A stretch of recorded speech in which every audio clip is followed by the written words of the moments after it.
Hi, everybody. People are still coming in, so I'll kind of start with some remarks as we get everyone settled.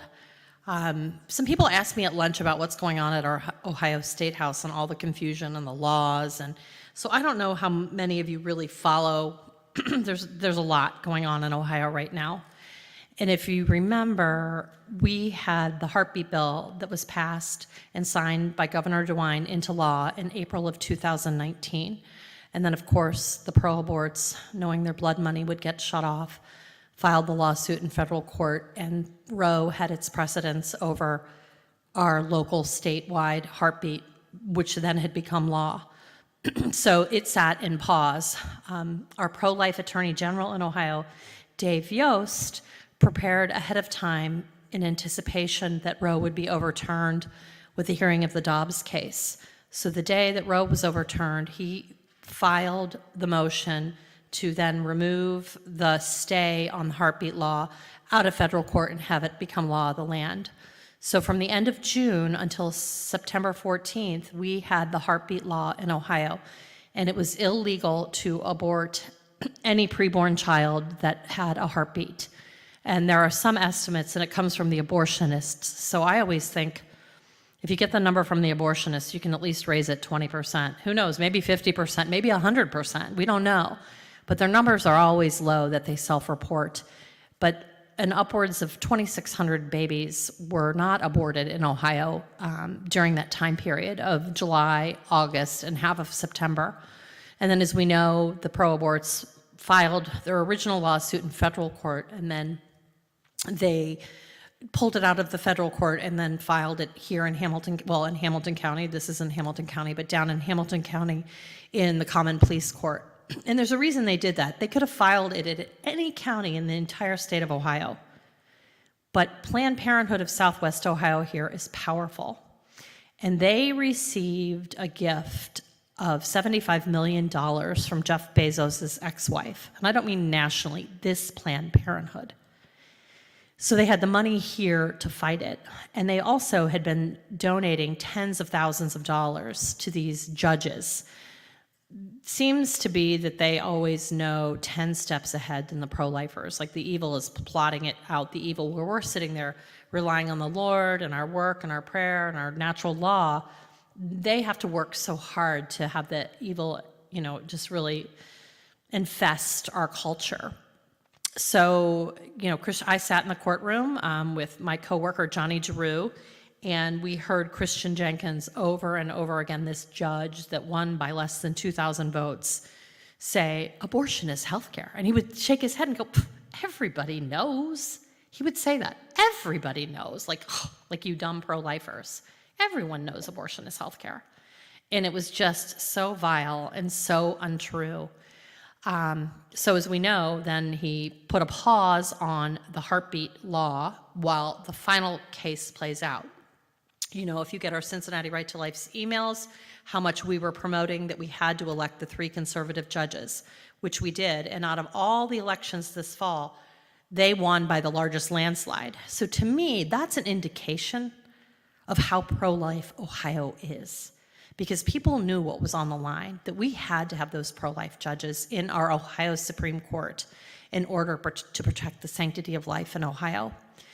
And then if you follow the stories, then because Justice Sharon Kennedy was elected as to Ohio's Chief Justice, there was an opening on the bench, and because it's the same party, Governor DeWine was able to appoint a judge to that seat. He was given 5 super conservative names, some of them from the Federalist Society. And Governor DeWine went with his old pal, Joe Deters, the prosecutor in Hamilton County. And he's a Republican, and he says he's pro-life, and I'm in a church. And I really don't want to say a whole lot more, but I do know, he hasn't been super reliable on certain pro-life things that played out in Hamilton County. Including refusing to prosecute a 21-year-old soccer coach that had raped a 14-year-old that had become pregnant. Joe Deters had refused to prosecute that case. But he says he's pro-life, and Governor DeWine did. But it's kind of a moot point right now, because now he had to recuse himself from hearing the heartbeat law at the Supreme Court because he had been named a defendant when it was here in common pleas. So now it's either going to be decided by a 6-6 court, or we don't know who the 7th justice, there could be a substitute justice appointed to hear that case. And it could have been heard this week. I'm hearing rumors and rumblings that it's been heard. But if you heard me on with Annie Mitchell, I said to her on Wednesday morning, because they were complaining about the NFL and the Bengals lost because of the bad calls. And I said, sometimes, Annie, you feel like you're in the NFL, and as pro-lifers, you're just getting the bad calls. Because here we worked and we worked and we worked to get those 3 Supreme Court justices elected. And then, first of all, DeWine appoints Dieters, and he had to have known that he was going to have to recuse himself. I mean, the whole thing is just too fishy. I'm sorry, guys. I've been working in the movement too long.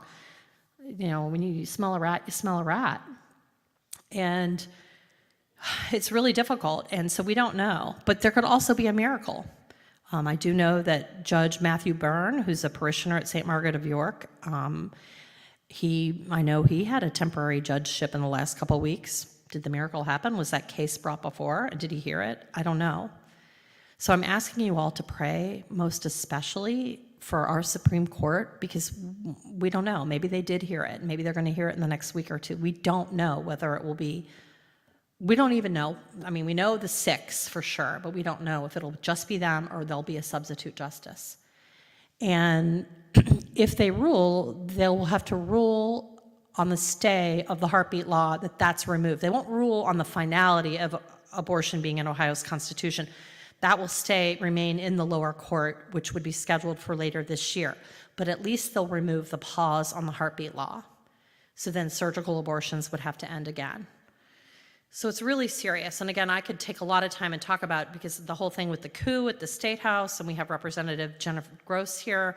It's really a mess and some of the 22, 4 of the 22 that did not vote with the party, Cincinnati Right to Life endorsed them, as I said before, and it's really upsetting to me. Pray for us, because I would like to unendorse them. They don't deserve our endorsement. They didn't get to Columbus and follow the plan that we had laid out all fall and into lame duck to end abortion in Ohio. And then also to raise the 60% threshold, because right now, when they get this ballot initiative on to enshrine abortion in Ohio, it's only going to take 50% of the vote plus 1. Where in the United States, if we want to amend our Constitution, it's 60% of the vote. So Ohio moving it to 60%, that's just in line with the federal law of that. And many other states. Ohio is considered one of the easier states to amend our Constitution. So that's a really difficult situation right now, too. So the overturn of Roe, but there is so much going on here legislatively, and I know you all just really were moved by Kelly's brave witness, and we would like to bring her back to educate our legislators. We want her to come back, and we want her to speak in the State House and educate our legislators. And then we also want her to speak to high school students here.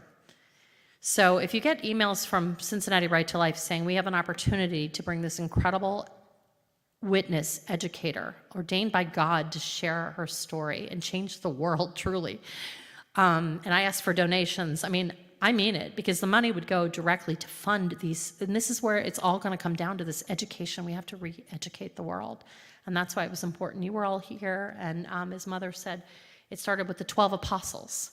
And if those 12 apostles could build our church, that's your responsibility as you are here today, is not to be silent and to share what you heard. Share Kelly's story. Email your friends some of her talks that are online, some of the links. Let people know. Do not remain silent, because now you know.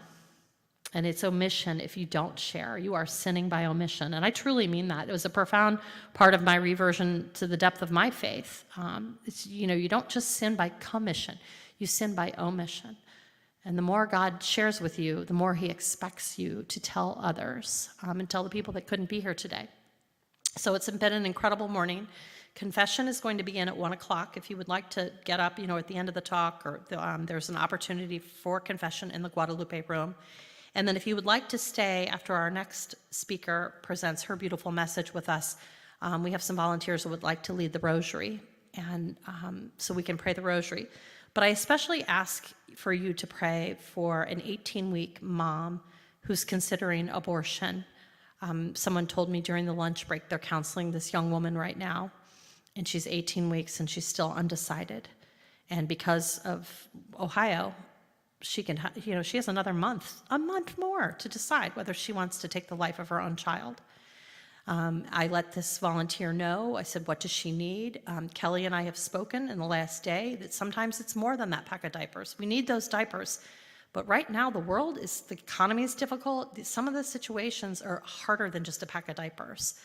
And I know that we have a donor at Cincinnati Right to Life who, when I first started, he called me 3 times and he said, if you ever get someone call Right to Life and say they need rent paid, they need their car payment, they need their child care paid, call me. He's an independent businessman, and he said, I will help pay those bills so that a mom has her life, so can have the baby and choose life. I told this advocate that, so she's going to communicate to this mother, and I said, write down all the expenses and what's the obstacle. Let's get rid of those obstacles so she can have this baby. If she's already 18 weeks, we know she really wants to have the baby. No woman wants to have an abortion, but fear drives them to the abortion clinic. So let's get rid of that fear for this particular mom and pray for her. So we've heard 2 incredible witnesses this morning, and now we're going to hear Maria. And I got to know Maria through a situation where I was helping a family that had come to Cincinnati. They were expecting conjoined twins, and they were their 6th and 7th children. And every other children's hospital in the country told them to abort these children. Besides, Cincinnati said, come here, we're experts on conjoined twins. We will help you have these babies. So a priest friend of mine, Father Matt Gamber, one of his former students, was in a homeschool co-op in North Carolina with this family and called Father and said, Father, we raised money, but this is just a working family. They don't have extra means. What can you do to help? So Father called me, and we got a big community around us. And someone reached out and told me about Maria and this incredible ministry that she founded, and she'll share the story of why she founded this. But Maria was in her ministry, and her husband and her family, it was really, really instrumental in supporting this family in Cincinnati.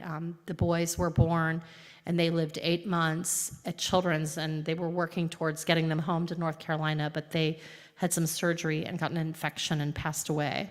They were never a candidate to be separated. They shared too much. They really had one body with 2 heads. I know there's a reality TV show, but this family was the most beautiful pro-life witness I'd ever seen. And Maria was a big part of them being able to be stable in Cincinnati and have these babies and care for them and care for their other 5 children. So sometimes being pro-life is being called to do things like that as well. Maria and her husband, her Rod, works for the church as well, and they have 7 children. And Maria is really funny on Facebook. I think I like all your posts, because when your kids are grown, she just shares all these hilarious, joyful things about her children, and it's such a witness again to being pro-life, like the joy and the hardship of having a big family, but the joy of it at the same time. So we're really blessed that she took time out of her day to come spend and share her witness with us. So thank you, Maria Dunlap, for being here.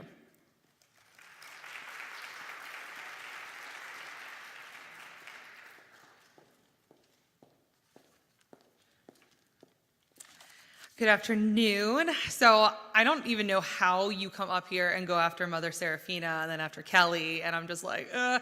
And not only that, I have like the lunch slump, not in my favor either. So I just want everybody to know that my longest, deepest, lifelong dream is to be a dance fitness instructor. So, and my alter ego is Janice, the fitness instructor. So if I start seeing like heads bob, I'm gonna be like, all right, everybody up, and let's do 10 jumping jacks. So I just fair warning. But I'm so grateful to be asked to be here today. And, Laura shared a little bit how we met each other, and a little bit about our Facebook. But, she shared with you I have 7 living children, and it's kind of funny. She even brought this up today. She's like, do you always lead with a story? And I was like, well, I guess I'm going to today. So long time ago, before I even had kids, before I was even really thinking about having kids, I was like my late teens, early 20s. I told the Lord, listen, I will have as many babies as you want me to have, but here are my conditions. The first one is that there is no baby coming out of this body after I turn 35, okay? Second thing is I would like to request a hysterectomy so I know I'm done. So this is me like super young, right? Not knowing anything about life, okay? Well, so I have 7 babies. And after my seventh, but my 6th living, after I had her, I went to the doctor and they're like, hey, I think we're gonna have to have a hysterectomy. Like there's some things that I was like, yes, Jesus, this is awesome. I was like, hey, a little ahead of the timeline. I'm 34, this is great, you know, whatever. So if any of you have kids, it doesn't matter how many you have, you know, trying to like get them where they need to go and like all things scheduled when mom's like down for the count is like solving world peace. So I'm taking like months trying to get figured out how I'm gonna get my kids where they need to go, where they're gonna stay, and what I'm gonna do, and like all these like moving variables to make this situation like the best possible. So figure it all out, get all the people we need to help. Get to the hospital on December 29th of 2020.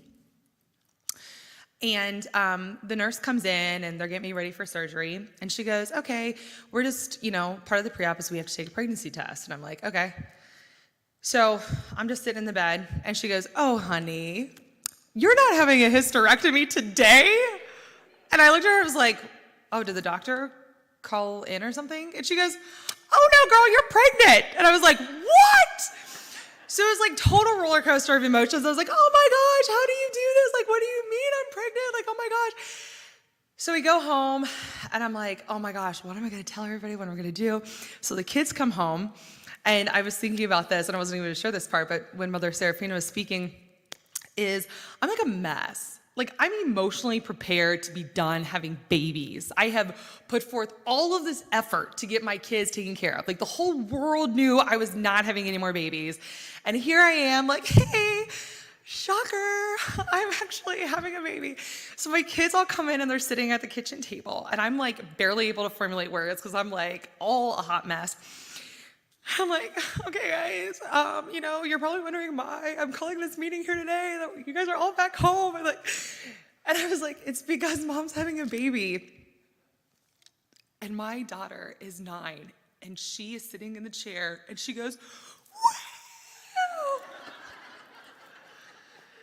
And my tears went from like this, like, I don't even know, to like so much joy and excitement because my kids were like, this is the best day ever. We're having another sibling. Like, it was awesome. And so then my sweet little Susanna was born, and then I actually did have a hysterectomy for real after she was born. And she was born on August 30th of 2021, and I turned 35 on September 26th.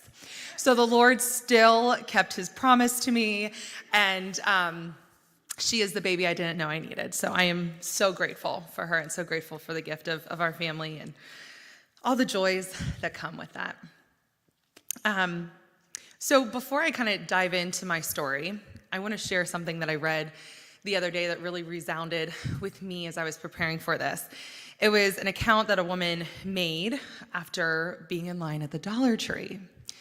So as she was in the checkout, there was a mom and her little boy and then her older son. And her little boy is like sitting in the cart like, oh my gosh, I can't, like, gimme. And the cashier is like sliding a pack of glow sticks and he snatches it from her in the cart and he's so excited and he rips open the package and he takes out the sticks and he's like, woo, like I got the power, I got these sticks. This is so awesome. And the older brother snatches the sticks away from him and he starts throwing a total fit. And the mom's kind of like half paying attention, half not. She's like, what's going on? But this woman behind is watching this whole thing. And the older brother snaps them and he says, you have to break them for them to actually work, and gives them back to him. And the woman proceeds to have a reflection that I had before I even got to this point with her of reading this, is that there are so many times when the Lord has to break us so that our actual beauty and our actual purpose can be exposed and fulfilled. Now, unlike Kelly, I cry all the time, so I apologize in advance. But on March 7th of 2012, I was completely broken. I was 25. I'd been married for about 6 months. I was at the doctor's for a 20-week ultrasound for my first pregnancy. And even though I'd been around kids my entire life, I'm walking into this ultrasound like, we're just gonna find out if the baby's a boy or girl, and this is gonna be like the best day of my life. Well, in case you don't know, that's really not why you have the 20-week ultrasound. It's to do an actual full scan of the body. Well, didn't know that.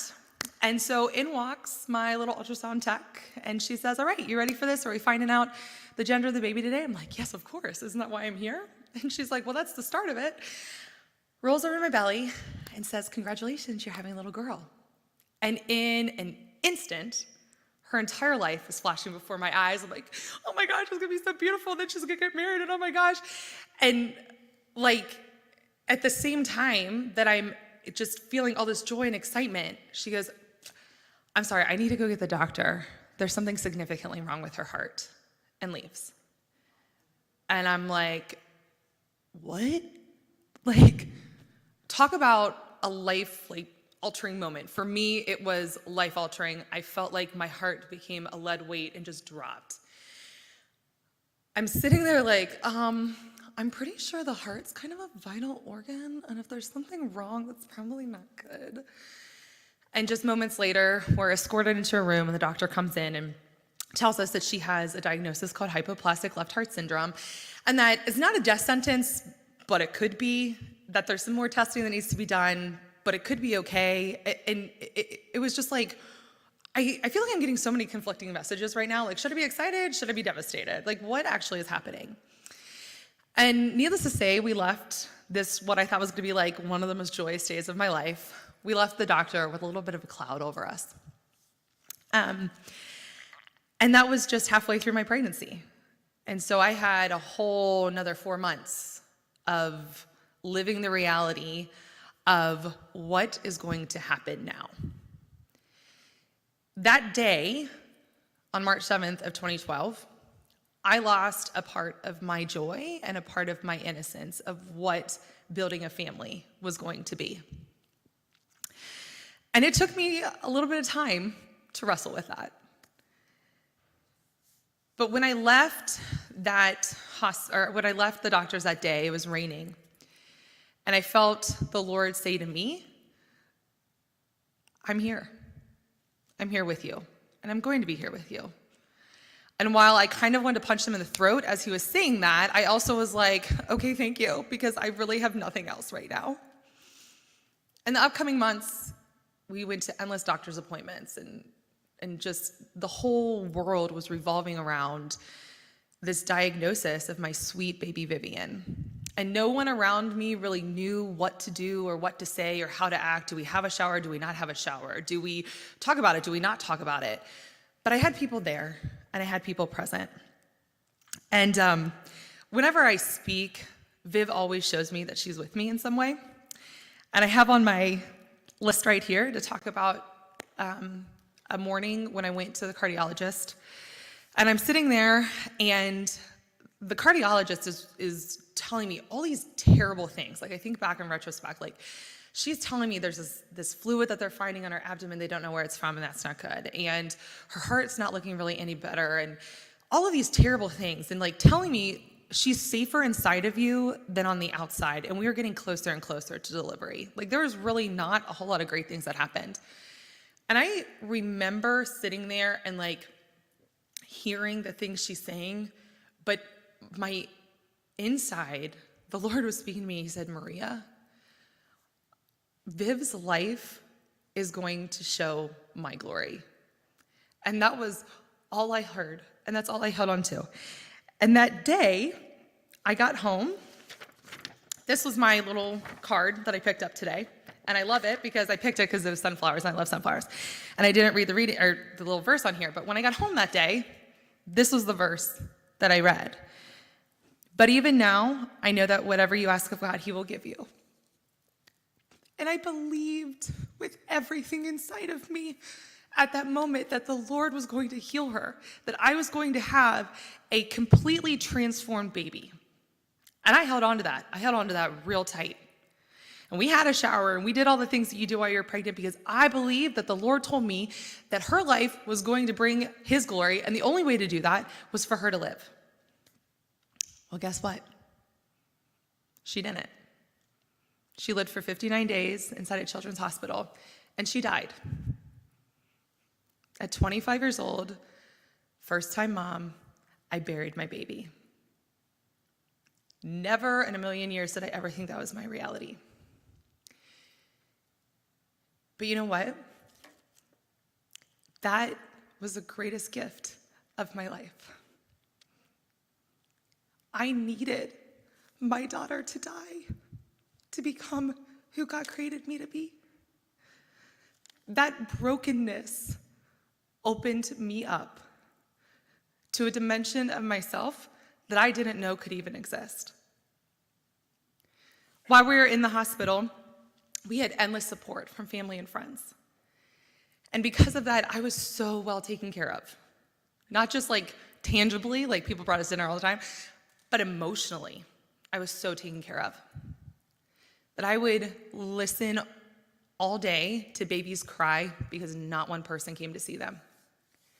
I would hear parents in the resource room just crying because they didn't know how they were going to afford to take their child home because they couldn't quit their job and there was no child care for the medically complex child. And when I left that hospital without Viv, that was devastating enough, but knowing that there were all these families that had these babies that were medically complex, that didn't have the support that they needed, that broke me just as much. Because there is never a point in time where a parent or a caregiver should ever be in the position to choose between their child and supporting themselves and their family. And so out of that, and out of a lot of questioning and a lot of praying, was born a nonprofit that I started called Revive Family Support Foundation. And we work in the Cincinnati area. We receive referrals for families when their child receives a significant medical diagnosis. And as Laura shared, that's how we met. And we look to help provide the needs that they have that are keeping them from being fully present with their child. So we created a family support model where we match our families that are referred to us with a trained family support worker who puts together a plan of care that provides wraparound services for a family. So what does that mean exactly? Well, it means what the family needs, we look to make sure they get that. We work with many community organizations to make ends meet for families. We do referrals. We have our family support workers will go into the homes, do cleanings. We work with the siblings. We meet up at the hospital. We just become an extension of the support that they have or that they don't have. And since our inception in 2014, we've worked with over 6,000 families that have come from all over the world to Cincinnati to receive medical care for their child. And out of those families, I would say probably about 97% of them say that we have become a part of their family. And that is the greatest gift that I've ever been given, is knowing that we have been invited to share their joys and their sorrows, and that they trust us. They know that they can rely on us. One of the things I love about the little boys that Laura was talking about, the conjoined twins, when I was talking with mom one day, I just asked her, I was like, you're going through a lot. Like, what is the thing that's weighing the most on you? And she looked at me and she said, this is gonna sound so stupid, considering all the things. And I was like, nope, nothing stupid. Like, bring it on. She said, there is nothing that looks like my boys. And anything that looks like them is freakish or looks like it should be in a circus. And if they were baby girls, they have cute conjoined twin dolls, and there's nothing for my boys. And I'm sitting there like, really? That's the biggest thing? We'll take care of that. We'll figure that out. And so a week later, I went back up to the hospital and had a conjoined teddy bear that was made for her boys. And I talked with her after the boys died, and she said that was one of the most meaningful things because it was something they touched and something that looked like them and something they could hold on to when they missed them. Those are the kind of things that these families need. They need to know that they are seen, that they are heard, that they are valued, that people want to help. And that's the opportunity that we have being pro-life, is whether it's a mom that's considering abortion, whether it's a mom that has a child that has significant medical needs, whether it's a mom that just feels really overwhelmed. We are Christ. Like Sister was saying earlier, God can see because he gave me eyes. Well, guess what? God gave you hands because he needs you to go do his work. We are the church. We are the answer. We are the responsibility. That is our responsibility. It's ingrained in us. Jesus tells us, in the Beatitudes, all the ways that we can do Jesus. When I went to school, I was like, I'm going to be a theology major because I love Jesus and I love people and I want to go change the world. Well, I'm in 4 class and I was like, absolutely not. I'm tired of talking about Jesus. We got to go do Jesus. And we need more of that. Our church needs more of that. As I was praying about talking today, there's a few things that came to me that I feel like I will